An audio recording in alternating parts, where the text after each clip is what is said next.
Hello, Susan. Hi, Julie.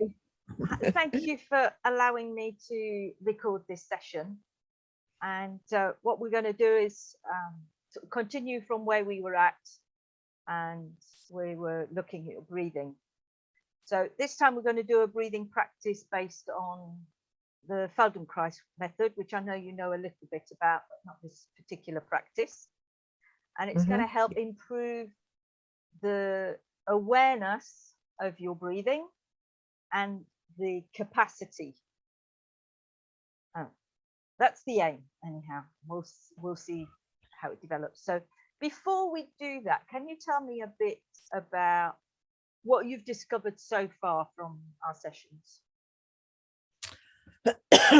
Right. I wasn't really aware that I had a breathing problem per se until it became apparent in a public speaking environment, and it made me aware that when I'm doing public speaking, or when I've taken small video clips and I've spoken over them, that I am breathless. And you can hear there that I feel a bit breathless. And then I became aware of sort of when I do actually walk down the farm and back, I do find myself to be sort of somewhat breathless by the time I get back here. So we discussed, I think you said, about doing square breathing, which we'd come across before anyway. Yeah. And I have done some periodically, sporadically. I'm not that sort of organized. However, there was one particular day, must have been last week, when I'd come back from feeding the pigs, and I was feeling a bit tight in my chest and a bit breathless. So I was in the kitchen making a cup of coffee, and I then tried to do the square breathing, and I struggled. I really couldn't do it, which was quite a sort of okay. And it took me, I did try again later on, and then I was able to do it. But at that moment, it was really hard work. So again, yes, it's made me more aware of my tightness here on occasions, or into my throat, that is restricting my breathing, and whether it is physical or emotional, I'm not sure. And I think that's what we've talked about. Yeah. Or a bit about. When you were having a go at doing the square breathing, and you said you found you just couldn't do it, was it the holding the out breath that was difficult, sort of holding the breath after the out breath, or was it just the difficulty in concentrating or even taking a breath in? I would say that it was on the out breath, or holding the breath, and on the out breath, definitely it felt like there was nothing to breathe out. There was nothing to breathe out. Okay. Yeah. So that might be something to look at in the next session.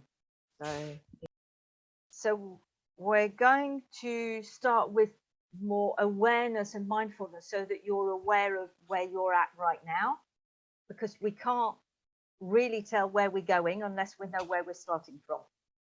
Yeah.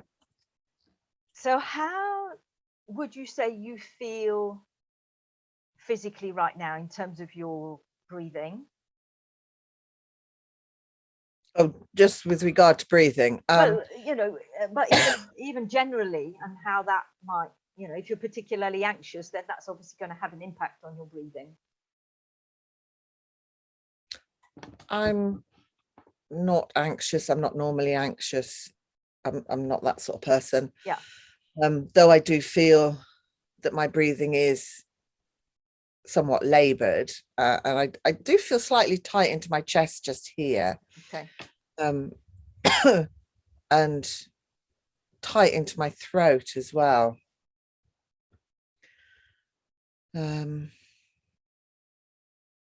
Yeah, I can feel sort of down here almost like a rattle. No, that's too strong a word, but that sort of feeling.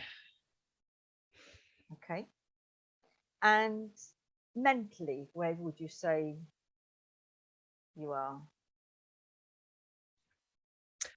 I have been affected by what's happened over the last 2 years in terms of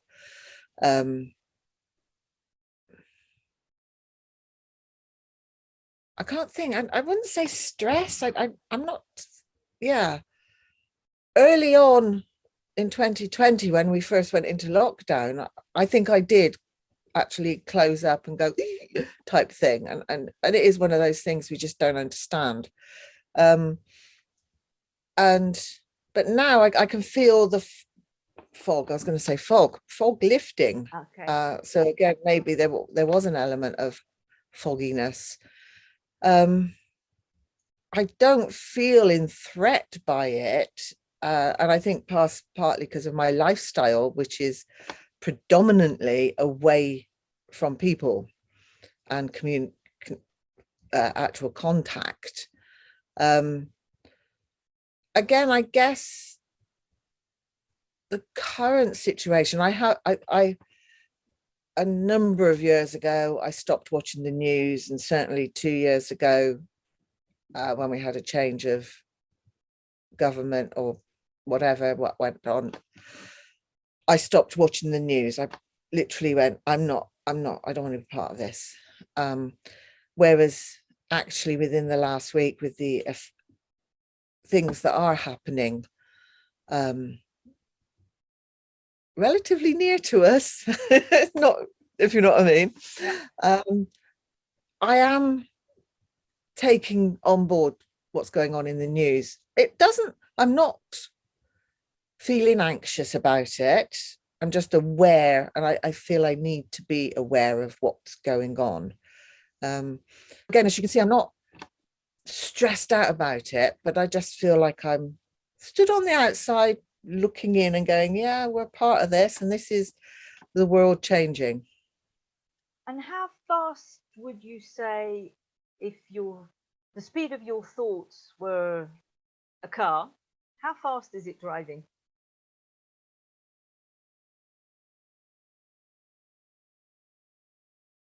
I would say quite slowly. Quite slowly. Okay. Yeah. So, not full stop, not walk pace, but certainly what, not 50 miles flat an out. hour? If No, probably not that fast. not that Probably fast. nearer 20. Okay. And that's more of a deliberation, isn't it? It's a deliberation speed. Yep. Okay. So now think about the depth and the quality of your breath. If that was on a 0 to 10 scale, 10 out of 10 being really good, really easy, really free, and 0 is you're not breathing at all, which I know you're not there because you're speaking to me. Where are you on that scale right now? I'm actually thinking that it's quite low. It's actually making me cough. I'm the number that's coming into my head, and again, I just sort of go question. Yeah, is about between 2 and 4 sort of thing. It's quite low. It's quite shallow. Yeah, I think it is quite shallow and low. Okay. Curious.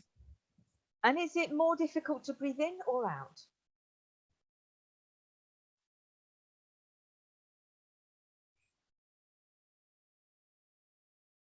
Out. Okay. And now I'd like you to clench your buttocks and breathe in and see what happens.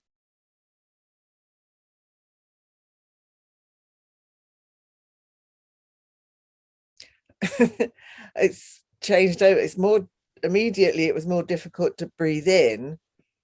Yeah. So But the out flowed better, the outflow. definitely. Okay. So now that you've relaxed, you've released your buttocks, has that changed how you were breathing just generally?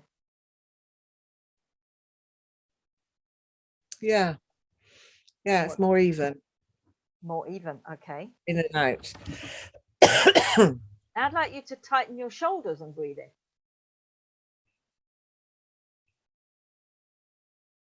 And what happens? Really makes it hard to breathe in, and out just flows quickly. Okay, and then release.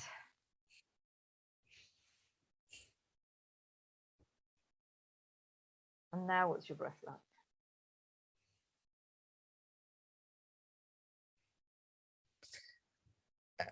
Again, more even. I can breathe in and out, and I can feel the in coming further down, or it feels like it's coming further down here.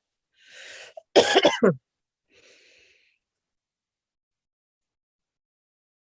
And the out I can feel is coming from behind my ribs at the back, if you know what I mean. It's sort of, Wow, okay, great. yeah, almost coming from behind. I suppose the lungs are encompassed round back there, aren't they? Sort of, the whole rib cage goes around your lungs. It is. I'm not. Is there So anything behind? we tend to breathe up at the top of the chest, and we want to be Yeah. breathing way down in the belly, because breathing down in the belly creates a support through the pressure in the abdominal organs to support the spine. So when we breathe out, it creates pressure in the abdomen downwards that tightens that area, which supports the spine. Oh yeah, I can feel that. It creates a vacuum to allow the in breath. The in breath isn't a forced thing, it's a vacuum process. As we tend to think, oh yeah, I have to breathe in, I have to put effort in. No, we're just contracting the diaphragm, which pushes the abdomen down, then the air can be drawn in. Yes, I can remember years ago reading about people that have asthma, and if they're trying to catch their breath, what they've got to do is breathe out, which will then physically, literally draw the breath in, in without them having to trying to pull it in. Yeah. So it's that concept, isn't it? I hadn't really thought it's part about of that it. we because the same way that we used to think the earth is flat because that's what we see, and the sun is going around the earth, that the impression of what's happening to our body isn't what is really happening to the body.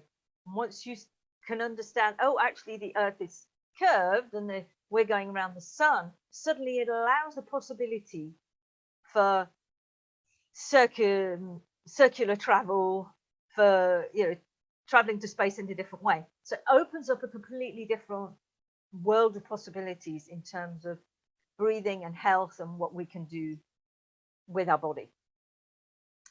So there's just awareness of what's going on, what we're doing with our breathing. Now, here's an interesting one. Clench your jaw and see if you can breathe. Like this.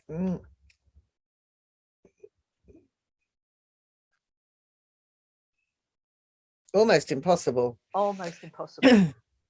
I had to force.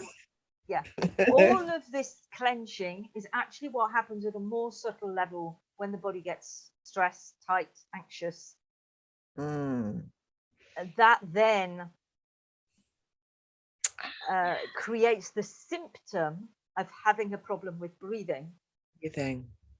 As opposed to, we've got a problem with breathing, therefore all these other things happen. No, these things have happened, the body is tight, and therefore the breathing can't happen naturally and freely. So something, so there's something in your body that is still holding on, and that's obviously another area to look at what might be a trauma or the trigger. Where did it all begin? That's but that's a different process. So now we've just done this little exploration. What is different about your breathing on that scale of 0 to 10?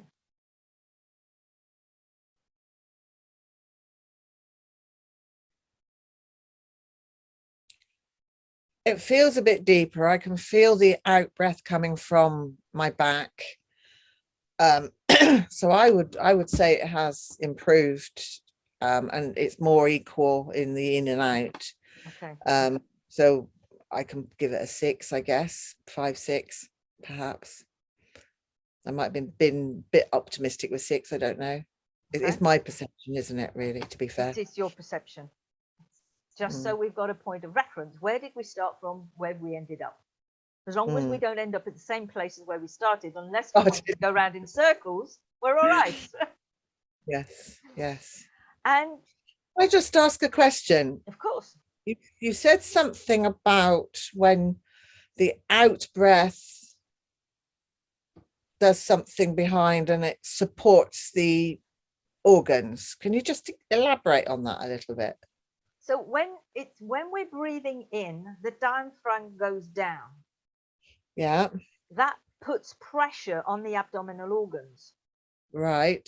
That pressure in the abdominal organs then creates a corset, which then supports the spine. Oh, okay.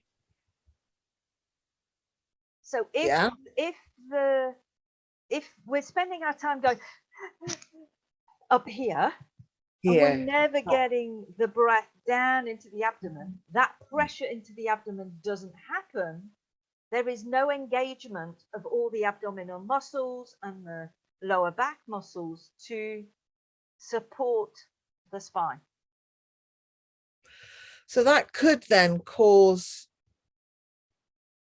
back problems? Back problems, hip problems, lordosis, kyphosis, which is the... What are they? Sorry, lordosis is the lower back being too curved. Okay. And the kyphosis is this one of the widow's peak. Yeah, that one. I was going to say the old people's home image with, watch out, there are some old people walking, which is a really, really bad image because old people aren't like that.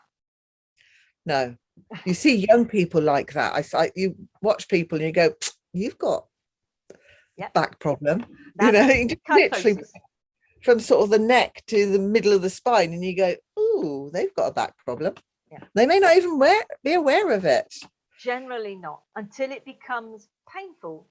Then that's the body saying, there's a problem here. And by which time it's much harder to correct. Yes. Because pain is the last signal. There's been lots of other signals of fatigue, lack of concentration, niggles, lack of mobility. And when nothing's been done about those, it's going to become painful. So it's the last piece of information, the body going, no, I'm done with this. And then what do people do? They take painkillers. Yay. Sorry. Yes. And not if they're coming to see me. No, oh gosh, no. I had this conversation with my dentist the other day, and he said, well, you could take some painkillers. And I go, I don't do painkillers. There are none in the house. We haven't had any for years, absolutely years.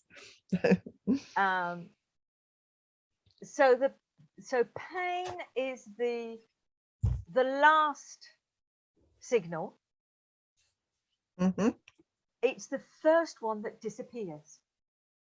So many people think as soon as the pain's gone away, the problem has gone away. Yeah. No, we've just listened a little bit and the body's gone, oh, okay, that's a bit better. And it doesn't have to scream anymore. But that doesn't mean it's sorted. And then it recurs. And then it generally reoccurs, yes. Unless we then keep going and thinking, oh, yes, what else is here? And can we actually look at the cause, not just the symptom? Yes, Totally.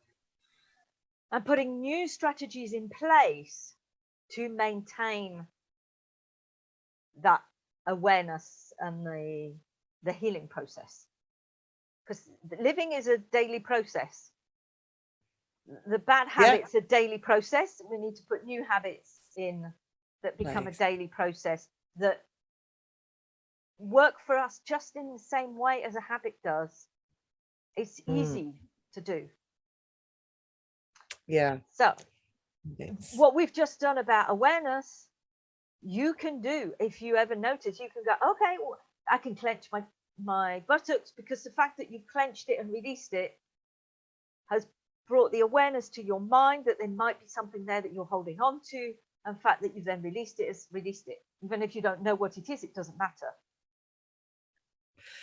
But if you're clenching your buttocks inadvertently, then that is a negative thing, isn't it?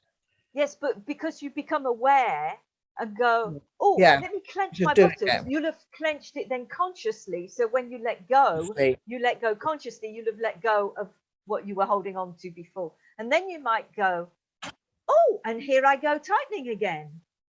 So that then brings the attention to, okay, so here is where I'm holding my tension. I can do buttock clenching on a more regular basis and get my phone to ping at me every hour so I can clench my buttocks every hour so I'm more relaxed. As simple as that. Good point. Like you have a reminder that you need to drink water, or you don't have a reminder that you need to brush your teeth. It's become habitual. Yeah. I get what you're saying. So perhaps if every time I drink water, I clench my buttocks, because I'm drinking water continuously. So well, it's clench and then release and notice what's happening to your breathing. Yeah. So it's that. Yeah. It's the clenching. Am I clenching my shoulders? Okay. Really.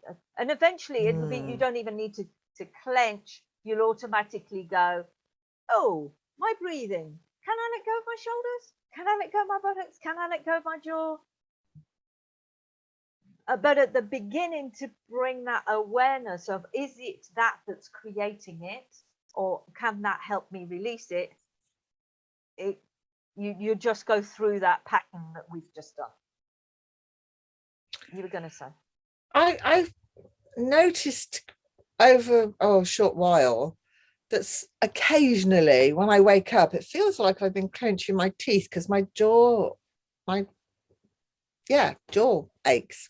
Okay, so there's some clenching going on, and that might then be affecting your breathing when you're sleeping. Yeah. And leads you to where you're at now, because you've maybe done this for, who knows, 20 years and not realized it. But now you it's a recent thing. It's definitely a recent thing. No, but the whole pattern of getting to that point that something has happened that's created the jaw clenching. Again, it's your last symptom. Yeah.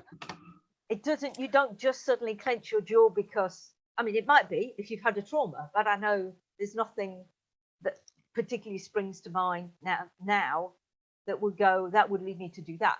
It's not as if you've had a car crash or had a major upset that would create that. So if there's not a direct, oh, that just happened, then what was going on?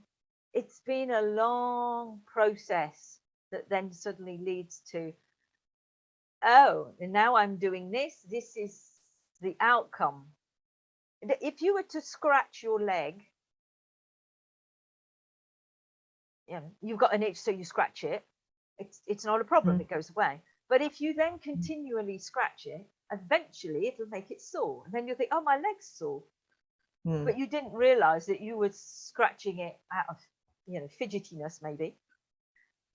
And, and create that. So that's what we do to our body through our unconsciousness of a lack of awareness of our body and what it's. I think mine is more acute than chronic. I don't think it is long term. I don't think it's lifetime I think it's more in a way I think I told you about in 2019 when I went to see Gail in Greece, and she said I was that close to a nervous breakdown. And I think it was that year with, or maybe the year before as well. So 2018 leading up to where we are now. And there are a few traumas through 2019 and then obviously 2020, 2021, and here we are now type of thing. And that's what I was meaning. It's not, you say recent, which is like in the last couple of months. Okay. It's a year. I'd say recent as maybe a few 2 or 3 years rather than 40 years or whatever. Yeah, it's not a lifetime. It's a recent, in my recent history, rather than it's not immediate. It's not immediate. It's yeah, I got you. But that's the thing in terms of the body. It's like it's going to take a few years to get to that point, unless you've had a major trauma. That then it's automatic. You go, oh yeah, that's what caused that. You've fallen off a horse. You've had a car crash. You've had the roof blown off your house. Yeah. so that creates that symptom straight away, and you can go, oh yes, it's that. If you can't remember what it is specifically, then it's accumulated over a number of certainly months, generally years. Because otherwise you're kind of going, oh yeah, there's something not right here. So okay, so let's now so you're on a 5 out of 10. Yeah, I think so. Okay. And is it still equal breathing in and out?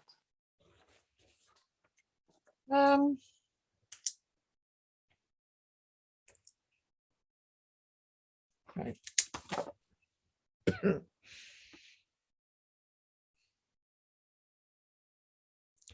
Yeah, the out seems less labored, certainly. So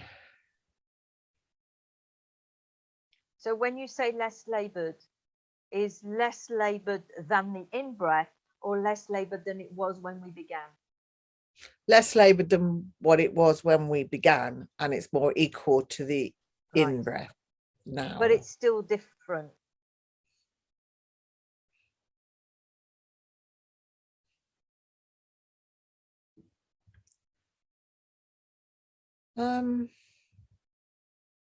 If you say it's more equal, that means it isn't completely equal. I'm almost inclined to say that the out breath at the moment feels easier than the in breath. Okay. which is flipped the other way, hasn't it? That's fine. It doesn't matter which way round it is. It's just point of reference. And the fact that we've done these things, and if you're now relaxed, then that's great that your out breath is easier. That's just change. It's just showing that the change is possible. Happening. It's not because we're a particular way that it has to stay that way. And that it can change back and we can change it again. It needs to be appropriate for in the moment. So your out breath is easy. So we're going to start with the in breath. Because the idea is if we find the one that's difficult and we then flip that and it becomes easier, it'll be more noticeable that something has changed.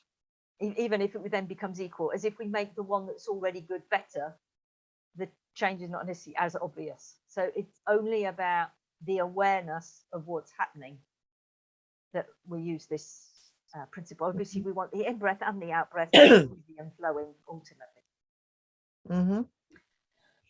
So the way this practice works is that you're going to chop up the in breath in as small sections as possible, breathing in and out through your nose if you can, and ideally in through your nose and out through your mouth if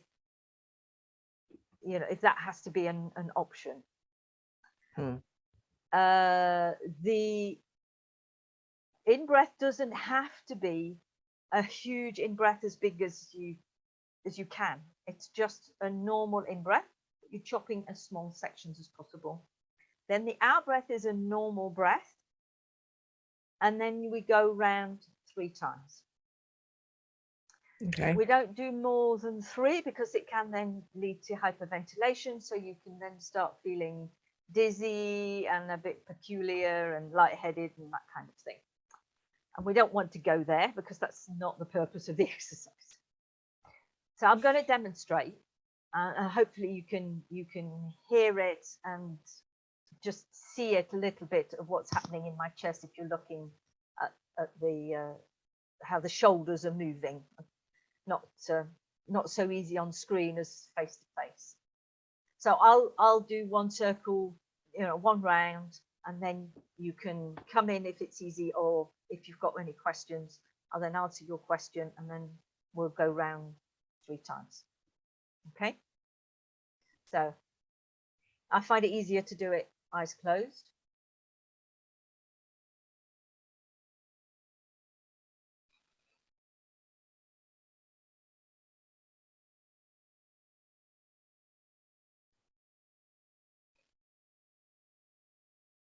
So were you able to see that and hear what I was doing?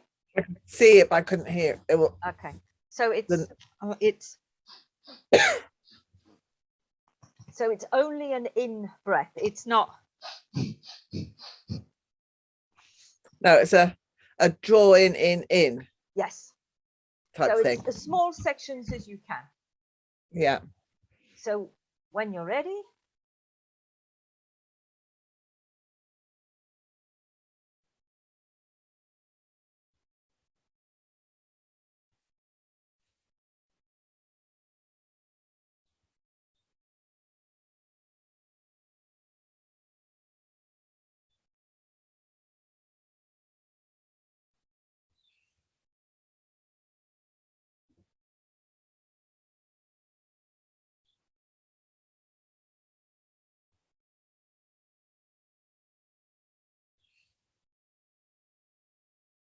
brilliant. Perfect student. So now just become aware of your breath, what it feels like.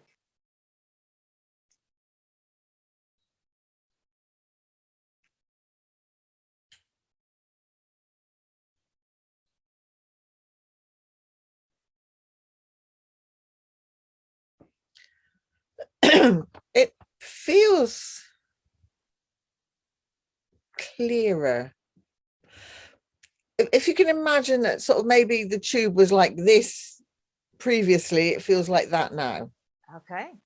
Does that make sense? Yeah. Feels like the airway is flowing. Yeah, that's what we want. Yes, that's true. Good, I'm on the right track. So all that happens now is we do the reverse. So the in breath is a normal in breath and the out breath is chopped up. And Okay. I kind of call it a choo-choo train. So yeah, as you would go, woo, woo, it has that sense.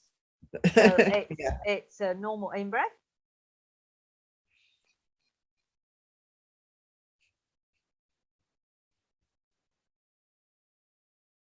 Yeah, good.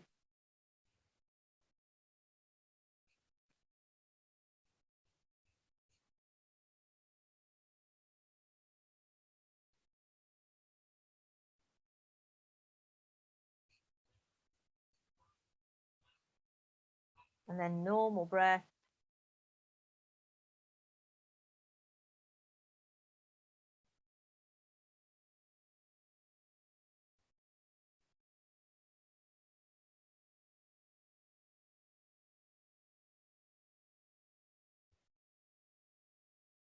Looks like you're enjoying it. I'm feeling the flow. I'm aware of the intake being more fluid. And again, being aware that the in breath is a reaction in a way to the out breath. And so it's being aware of that. Whereas you normally start off with a in breath, which you pull in.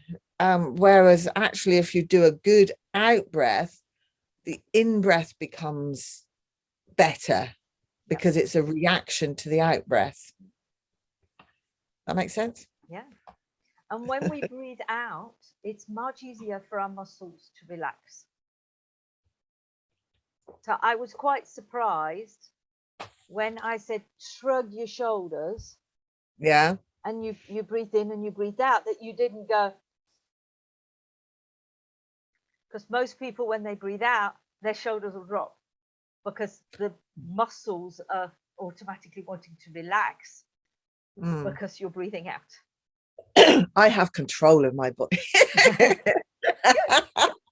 Well, riding has helped you to be Aware.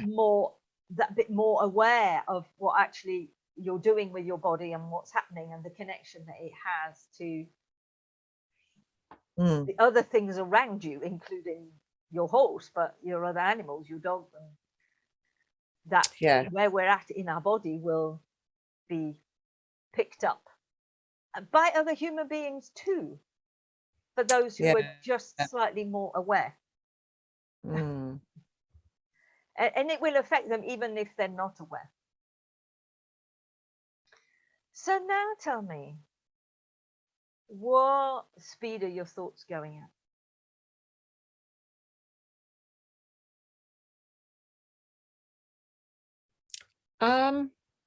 I'd say they're still deliberate, not fast. Deliberating, you mean? Is it? Pondering. Deliberate. Sorry? You said it was like a pondering speed. I think I used the word deliberate. All right. I thought you were meaning deliberating, how you're kind of thinking. Oh, okay. Deliberate. Yeah. Oh, deliberate. Yeah. So I'm able to rationalize what I'm thinking. Yep. So it's not fast, it's not chaotic. So that's what I mean by deliberate. It's not it's chaotic. It's happening at a reasonable speed. It's not slow.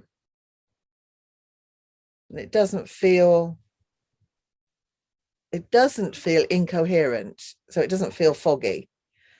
Okay. So that's what's changed with you'd said about it's almost like you were coming out of the fog. Yeah. And maybe there's a bit more clarity in your mental process. Yeah. Even though you might not have been aware that you were foggy. At that moment, you knew you were coming out of the fog, but you weren't aware you were still in the mist or the haze. And now you're out of it, it's clearer. Yeah. It puts me in mind of being pregnant. You know that your brain's not working toward the end of pregnancy, but it's only about 6 months later after you've given birth to this child that you realize how bad your brain was 6 months earlier. If you get my drift. Mine was within 3 days. Oh, okay. Not just the brain, but I didn't feel normal, and then I suddenly thought, oh, thank goodness, I'm back. And I realized it was because my blood pressure had gone up. It wasn't high for medical reasons, but it was higher than I was used to. So everything that's associated with high blood pressure, the fatigue, the fogginess, and all of that. And then within 3 days, it had obviously dropped, and it was like, oh great, I'm back again. Oh, that was a relief. Because after almost 6 months of it, I was beginning to believe I was never going to feel normal again. Yeah. So that's the thing. Everybody's different. So now you're slightly less foggy. Yeah. And what number would you give your breathing on your scale?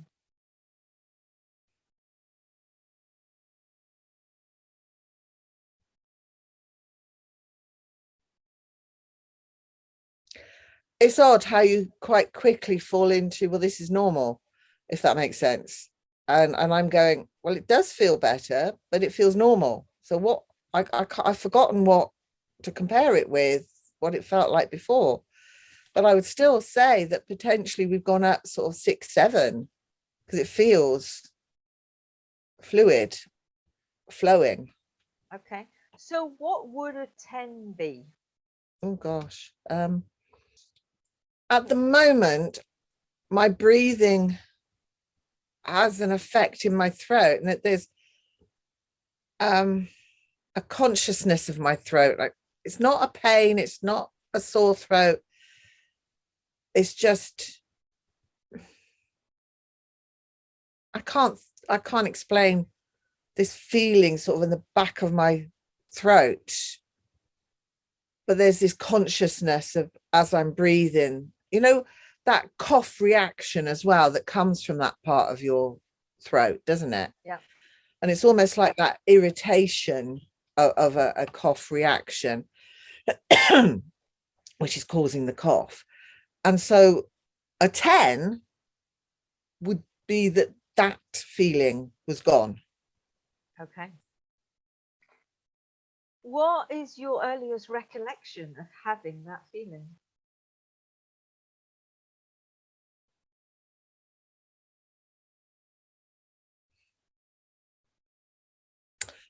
That's curious, because actually I'm going to say back end of 2019, Okay.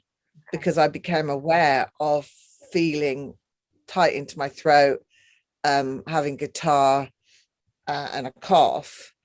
And so, it's quite curious, because it was the back end of 2019 that the first time I could be, sort of that's what I'm feeling. And so when we came into 2020 and people saying, have you got a cough? I go, well, actually, no, I've had mine since 2019. So this isn't COVID type of thing. Does that make sense? Yeah. So I know it was the back end of 2019 that I'd become aware of it. Whether it was unconscious prior to that, I couldn't tell you necessarily.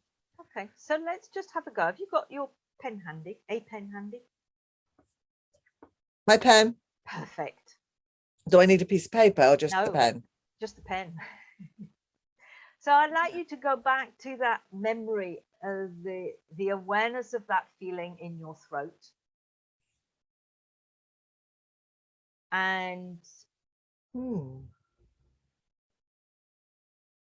So I just briefly went, throat is about not being heard. Oh, I wasn't heard as a child. Okay. Let's not go back that far on this one.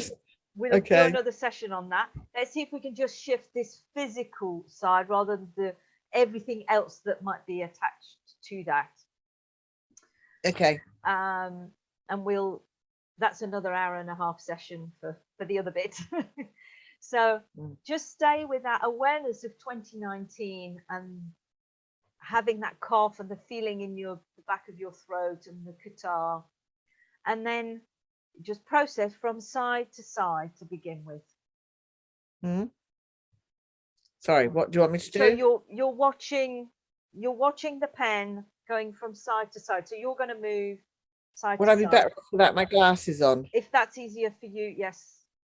I think it might be. As long as you can see the pen. So I can then concentrate on the pen, not looking at me. Yeah, and I'm going to change the view so I can see you. So just following my eyes side to side like that. Yeah, that's it.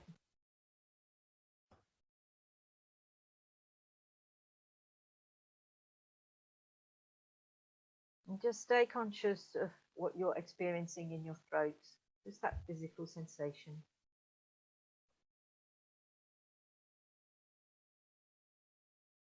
Did something, just relax a minute, did something happen there? I'm not sure really. Okay, that's fine, keep going. And then when you're ready, when you're ready, you can use a diagonal. Oh, nice breath. Okay, have a rest.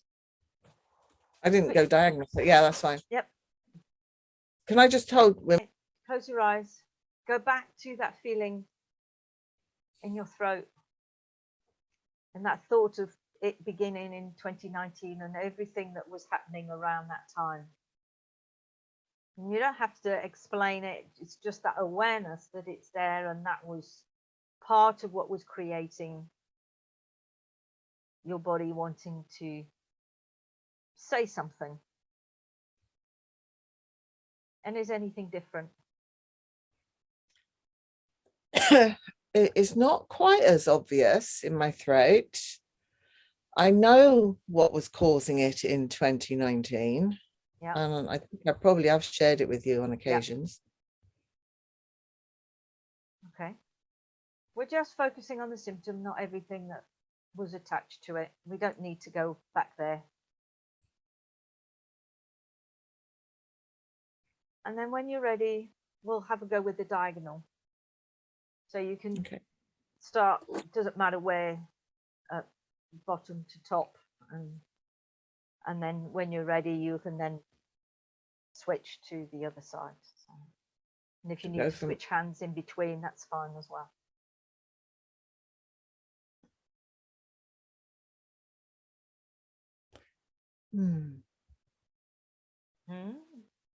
Something come up there?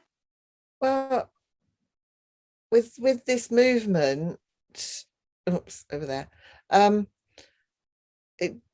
it's obvious to me that my vision is better to my left than to my right. Okay. There I can see more clarity than I can over there. Okay.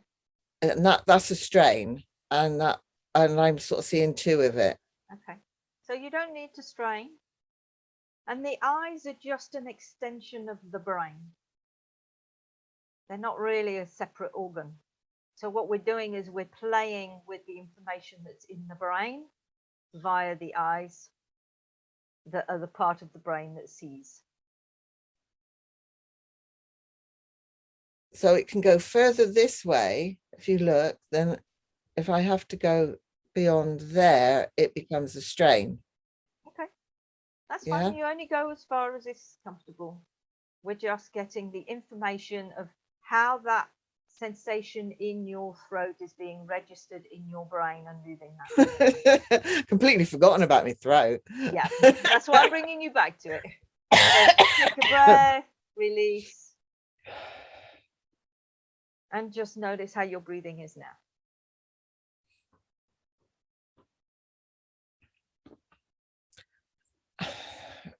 I would say my throat is actually worse right now. Okay.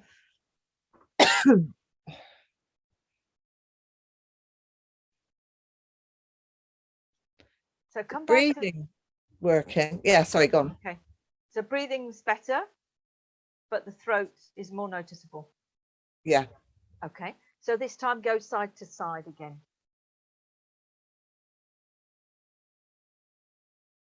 And just stay with that feeling of everything that was going on in 2019 and how that manifested as your sensation in your throat. Yeah, nice breath there. You're doing a great job of keeping your head still and just using your eyes. I know you'd tell me off if I moved it.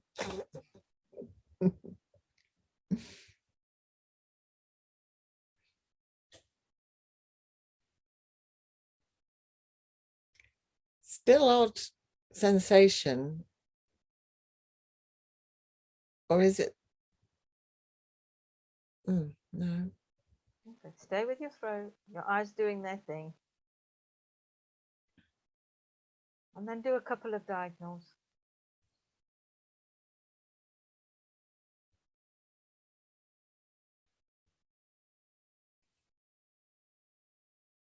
And then the other one.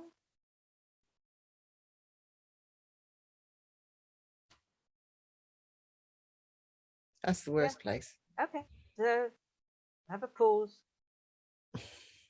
So what's this down here? We can figure that out another time. Yeah.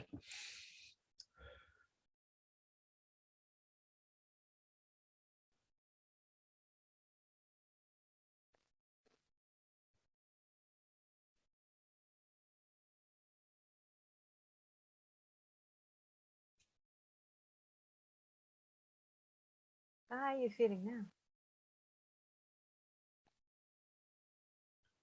Still aware of my throat.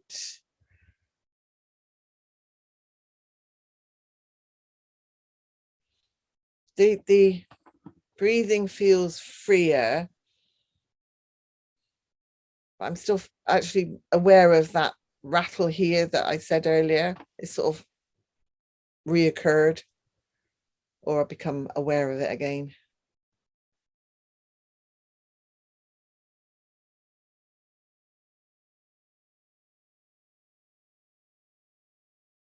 So that memory that you had around childhood, I want to be heard. I want to speak. Or not allowed It was to speak? about being heard. And I guess I'm thinking that I stopped trying to communicate because I wasn't being listened to anyway. Okay.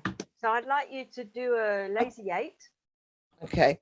I have this picture in my head of me being silent, being very quiet, almost intuitive, taking stuff in. I used to suck these thumbs up like this. That sort of image. Does that make sense? That's how I have in my head. So So have that phrase that you just said about being, I've stopped. trying to communicate because nobody's listening to me anyway. Yeah. So lazy 8. Again, wherever's comfortable for you. But I want you to repeat that phrase as you're doing it. Okay. Well, just with my hand or with my arm? With your hand, your pen, but you're following with the eyes. So the lazy 8 is with your eyes, it's not your arm that's the important bit. Oh, okay. So you want me to do a lazy 8 and let my eyes follow it? Yeah. Did you say with the pen or just my finger? The pen's easier to see. So that I can see the connection between the pen and your eyes. That's my eyes. Okay, I'll pull this back. Right. So a lazy 8 goes like that. That's it. And see if you can just do it with your eyes. And see if you can make it a bit bigger without straining your eyes. Okay, that looks good. Now we're going to add, I stopped trying to communicate because nobody's listening anyhow. I stopped trying to communicate because no one was listening to me. Okay. Keep going. I stopped trying to communicate because no one was listening to me. I stopped trying to communicate because no one was listening to me. And then go the other way. Stopped trying to communicate. What? Then go the other way round with your lazy 8. So you were going that way, and then you go that way. So go up across the middle rather than down across the middle. Yeah. Sorry. Up across the middle. Right. Start there. And see if you can keep your nose facing me. Brilliant. Woo! So I stopped trying to communicate. Stopped. There you go. I stopped trying to communicate because no one was listening to me. I stopped trying to communicate because no one was listening to me. I stopped trying to communicate because no one was listening to me. And I stopped trying to communicate because no one was listening to me.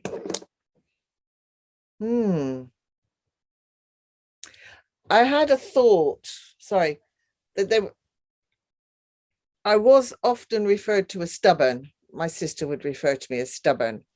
And I think that my communication or my demonstration was done in a different way to verbal, if that makes sense.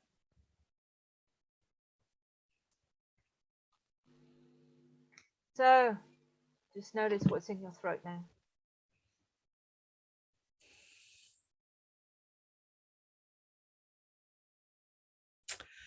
Still feeling it.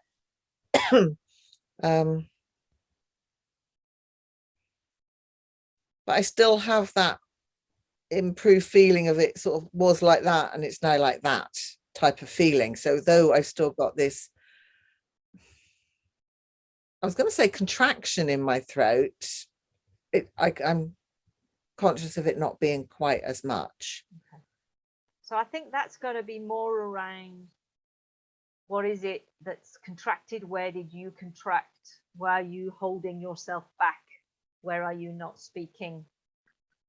And obviously speaking is good for you.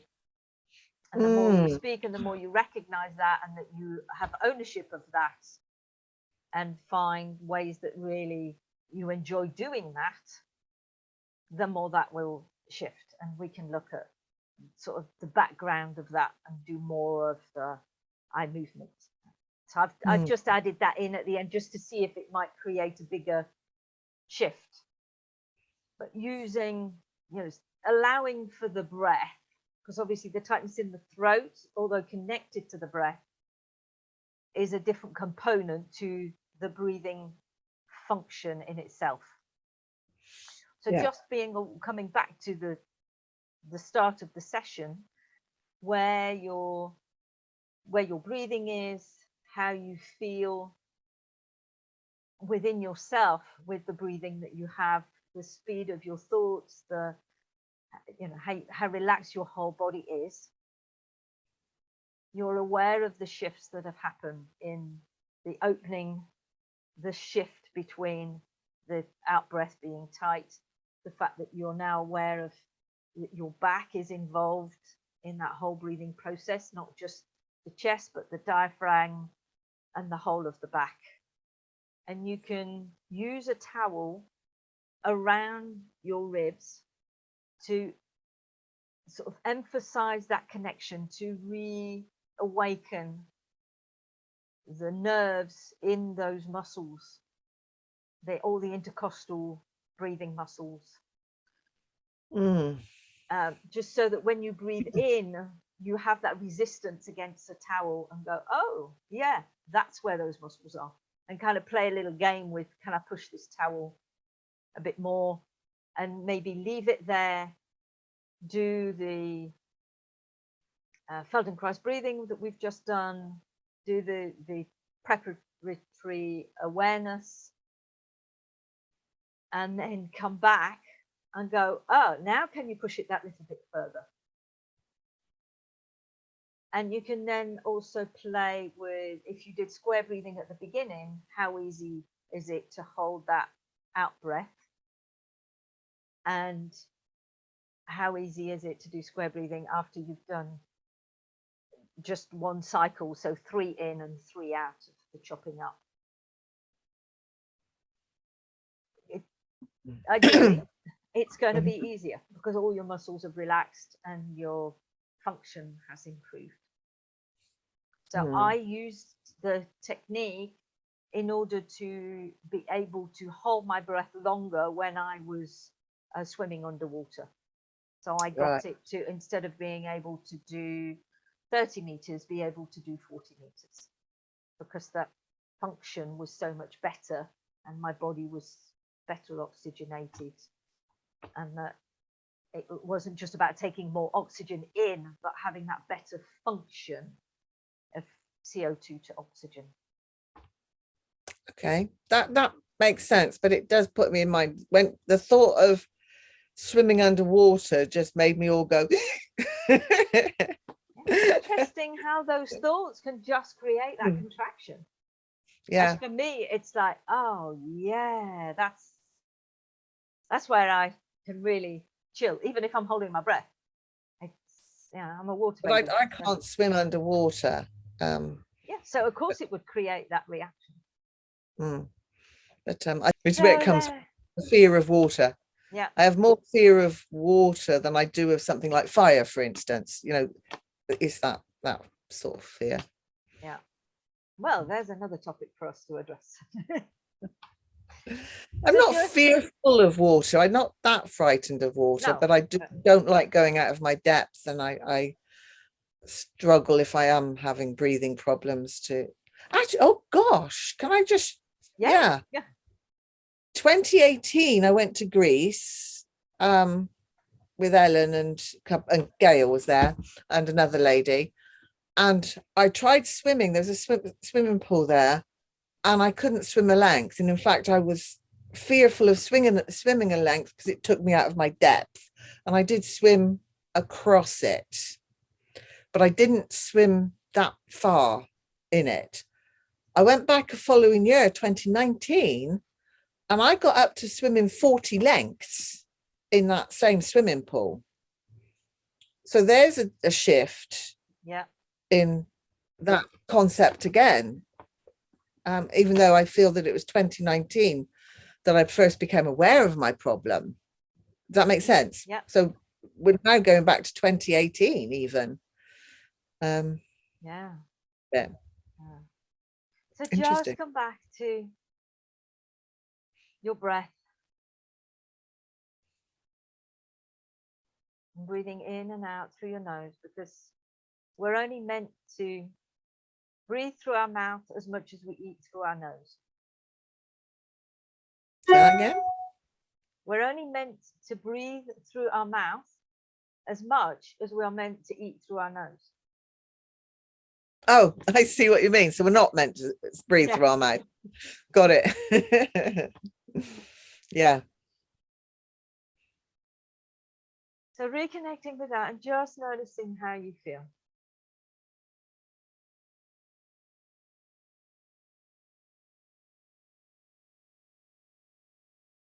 And eventually, when you've done these a few times, this new feeling, you'll be able to recall as soon as you notice that your breathing isn't quite what you would like it to be, you can go, oh yeah, that feeling. That's because it'll have become a reflex. You'll have gone, oh yeah, I recognize it now. Just like learning to drive a car. You don't have to go, now where is fifth gear?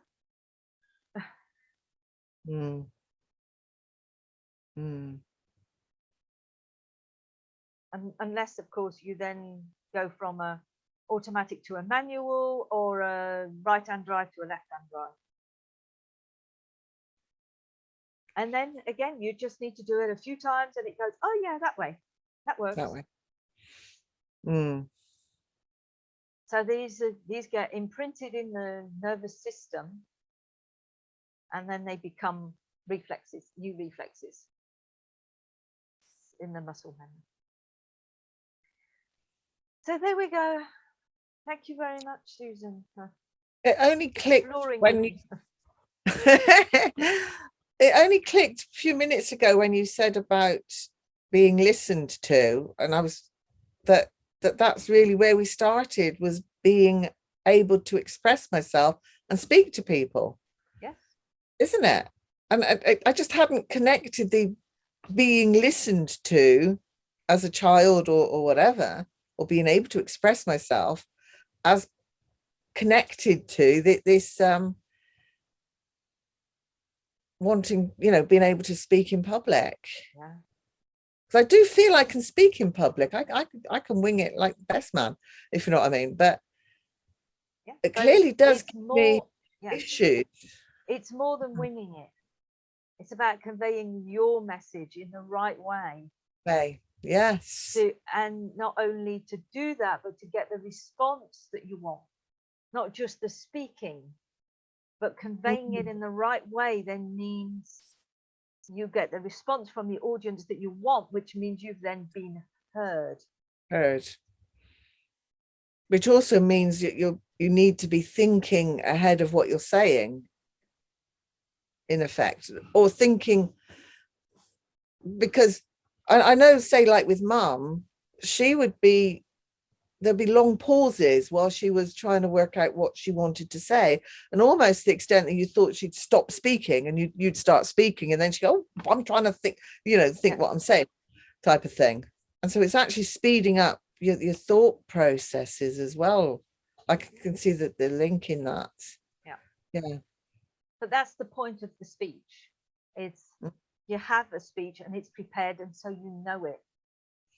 But you don't want your thoughts to be, when I was thinking about the speed, it's when people get anxious, their thoughts, they say, oh, it's all in jumble. It's like I'm going 120 miles an hour. It's so too chaotic. fast to keep up with it. Yeah. And So there's not at that anxious zone. So you were at 20 miles an hour, and that, you can think clearly. And when you're doing a speech, that is the speed at which you want your thoughts to be going at. Oh, okay. Right. No, that makes sense. Yeah. And I guess it's putting it into perspective. I know I'm not a chaotic thinker, but I was just wondering whether I was a too slow thinker, which I don't think I am either, to be fair, necessarily. It'll all pan out with practice. Yes. So have a go with this. So still use square breathing, because square breathing is a really good guide as to where you are at in terms of your breathing. Because if you're not able to hold the out breath, you've been hyperventilating. So it's that guide. Okay, I'm not functioning very well. And then you can do the Feldenkrais breathing to put it all back into perspective, and then see how you get on. And then we'll have another session when you're done some more exploring and you've got something else that's ready to surface and be unraveled. So within the same concept of breathing, are we talking of? Who knows? Who knows what will evolve or What the develop? brain needs to unravel, what its next stage is. Okay. Perfect. Thank you. Brilliant. Thank you.